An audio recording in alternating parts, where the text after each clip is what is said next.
பூஜைக்கு ஜலம் கொண்டு வர சொன்னேன். ஏன் இவ்வளவு காலதாமதம்? ஜலம் எங்கே? கொண்டு வா, சீக்கிரமாக பூஜையாட ஆரம்பிக்க வேண்டும். சாமி, என்னை மன்னித்து விடுங்க சாமி. என்னை மன்னிப்பதா? காரணம்? அங்கு நான் குளத்திலே தண்ணீர் மோக்கலாம் என்பதற்காக மோக்கும் போது திடீரென்று மிகப்பெரிய ஒரு தாண்டா வனத்திலே மிகப்பெரிய ஒரு மிருகம் ஒன்று வந்தது. அந்த மிருகத்தை பார்த்தவுடன் நான் மதி மயங்கி பயந்து போய் அப்படியே அந்த குளத்தை அப்படியே போட்டு விட்டு நான் ஜலம் கொண்டு வருவதாமல் நான் திரும்பி வந்து விட்டேன் சாமி. என்ன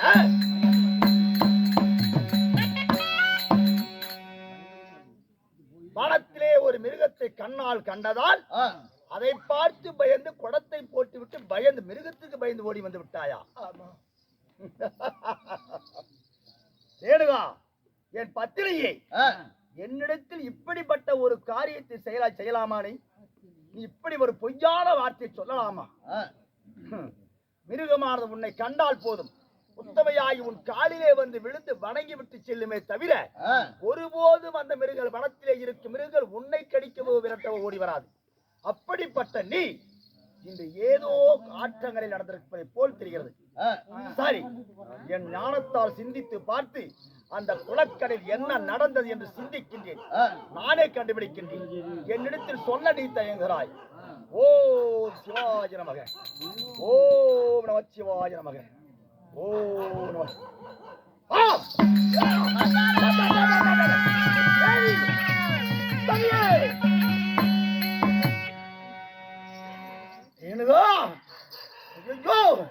இவ்வளவு பெரிய பொய் சொல்லிவிட்டாயே சண்டாளி.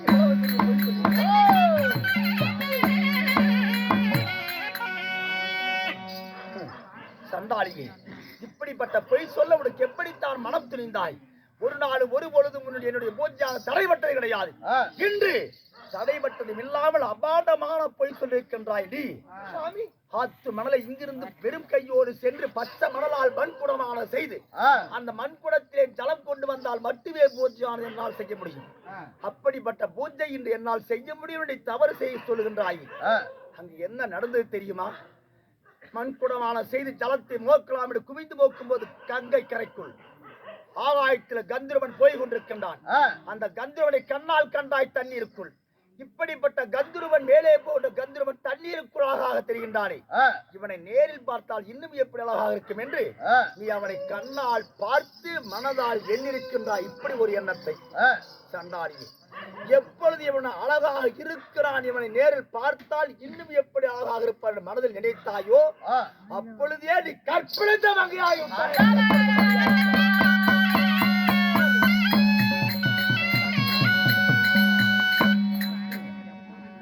ஒரு ஆடவனை எப்பொழுது மனதால் நினைத்தாயோ அழகாக இருக்கிறான், அவனை நேரில் பார்த்தால் போதும் நினைத்தாயோ அப்பொழுது நீ கற்பிழந்த மங்கையாகிவிட்டாய்.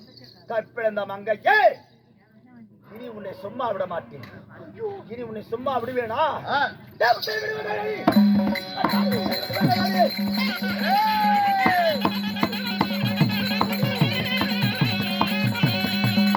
உத்தரவு விடுவதடி தக்காளி, உத்தரவு விடுவதடி.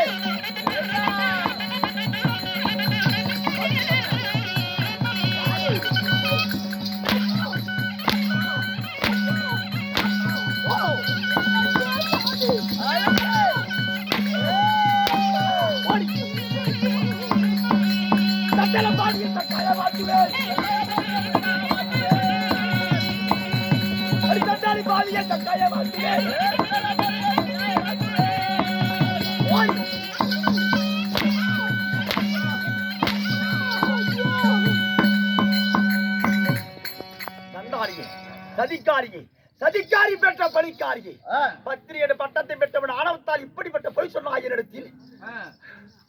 ஜபாதிக்கர் முடிவுடைய மனைவி என்றால் உலகமெல்லாம் போட்டுவார்களே, ஆத்து மணலை பச்சை மணலால் குடம் செய்து தண்ணீர் கொண்டு வரக்கூடிய பத்திரி என்ற பட்டத்தை பெற்றும் சேரடி இப்படிப்பட்ட பொய் சொல்லிவிட்டாய். கற்பிழந்த மங்கையே, ஒரு ஆடவனை எப்பொழுது மனதால் நினைத்தாயோ அப்பொழுது நீ கற்பிழந்த மங்கையாகிவிட்டாய். என்னை மன்னித்து சாமி. நான் என்னை அழைக்கவோ வேண்டாம் சாமி.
இது தெரியாமல் நடந்ததையா.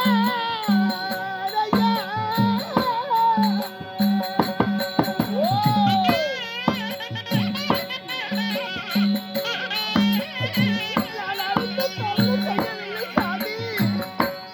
அறியாத புத்தியால் தவறு நடந்தது.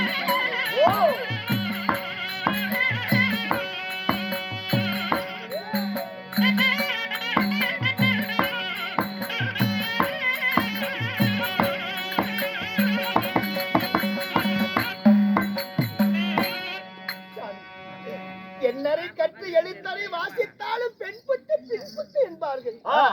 தெரிந்தோ தெரியாமலோ அறிந்தோ அறியாமலோ அறியாமல் படிக்க நான் தவறு செய்து விட்டேன் சாமி.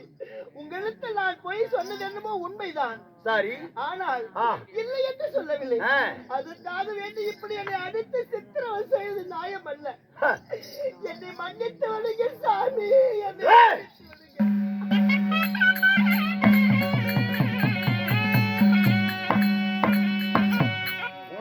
மன்னித்து நான் ஏற்றுக்கொள்வதா? உனக்கு ஏதடி மன்னிப்பு? உன்னை எப்படி நான் ஏற்றுக்கொள்வேன்? சண்டாளியே, ஒரு ஆடவனோடு ஒரு பெண்ணானவள் ஒன்று சேர்ந்து விட்டால் கூட தவறு ஒன்றுமில்லை. ஆனால் மனதால் நினைத்தால் அப்பொழுது அவர் கற்பிழந்த மங்கையாகி விடுகிறாள். அப்படிப்பட்ட நீ இப்படி ஒரு துரோகம் செய்து விட்டாயே. என்னோடு இனிமேல் படிக்க பத்திரித்தனம் எப்பொழுது இழந்து கற்பிழந்த மங்கை ஆனாயோ அக்கனவே என்னோடு வாழவிடக்கு தகுதி இல்லாமல் போய்விட்ட தகுதியற்றவள். உங்கள் காலுக்கடையிலே நான் தஞ்சம் என்று இருக்கக்கூடியவள் அல்லவா? அப்படிப்பட்ட இனிய ஒரு வார்த்தை சொல்லாதீங்க. சொல்லாமல் விடுதலை கொடியா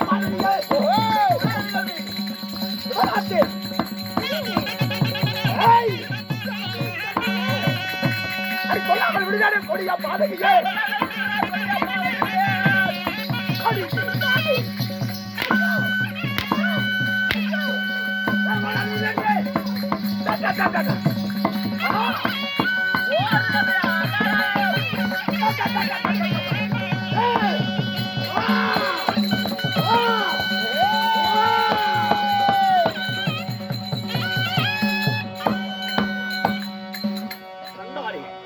அதிகாரியே, என்னுடைய சாபத்திற்கு பயந்து ஓடிவிட்டாயா? ஓடுகிறாள் ஓடுகிறாள் ஓடுகிறாள் வெகு தூரமாக. உயிருக்கு பயந்து கொண்டு சாபத்திற்கு பயந்து ஓடுகிறாள். விட்டு விடுவேனா? எனக்கு துரோகம் செய்து விட்டாய். பத்திரித்தனம் கலந்து விட்டது. இந்த பத்திரித்தனம் கற்பில்லாத மங்கை, கற்பிழந்த மங்கை பூலோகத்தில் இனிமேல் படிக்கு நீ உயிர் வாழவே கூடாது. விட்டு விடுவேனா? விடமாட்டே. எப்படி என்ன செய்வேன்? என் பிள்ளைகள் 5 பிள்ளைகள் இருக்கிறார்கள். ஒருவன் தான் தவத்திற்கு சென்று விட்டான். யார்? பரசுராமன். தவச்சாலைக்கு போய்விட்டான். இஞ்சி இருக்கும் 4 பிள்ளைகள் இருக்கிறார்கள். நாள் வரையிலே வாசனை அழைத்து உன்னை வாசன் மூலியமாக உன்னை கொல்ல செய்யாவிட்டால் என் பெயர் ஜமதக்கிரி முனிவரில் எழுதி